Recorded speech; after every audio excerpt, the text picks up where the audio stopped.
وعلیکم السلام ورحمۃ اللہ وبرکاتہ۔ حق مہر یہ نکاح کی شرط ہے اور لازمی ہے، ضروری ہے یہ ادا کرنا۔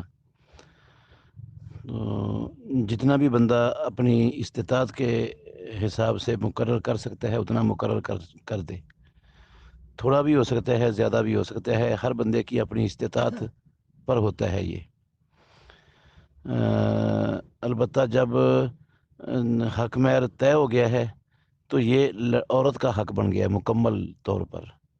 اب یہ اس کی مرضی کے بغیر، اس کی رضامندی کے بغیر مرد واپس نہیں لے سکتا، اور نہ ہی جو ہے نا وہ ختم کروا سکتا ہے پریشر کے ذریعے، اور نہ ہی یہ کسی اور رشتہ دار کا حق ہے، یہ صرف خالص اس لڑکی کا حق ہے جس کا نکاح ہوا ہے۔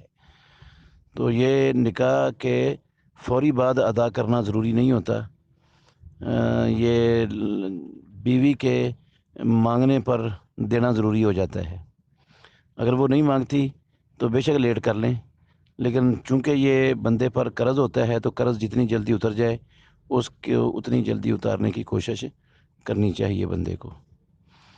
تو اگر بیوی اپنی دل کی خوشی سے، رضامندی سے معاف کر دیتی ہے تو وہ معاف بھی ہو جاتا ہے، کچھ چھوڑ دیتی ہے تو اتنا چھوٹ جاتا ہے جتنا وہ چھوڑ دیتی ہے، نہیں چھوڑتی تو جتنا حق مہر طے ہوا ہے وہ اس کا حق ہے، وہ اس کو دینا پڑے گا۔ نہیں دیا جاتا تو معافی بھی نہیں ملتی، تو قیامت کے دن یہ اس کے بدلے میں نیکیاں دینی پڑیں گی یا اس کے گناہ لینے پڑیں گے، جان نہیں چھوٹے گی اس کو ادا کیے بغیر۔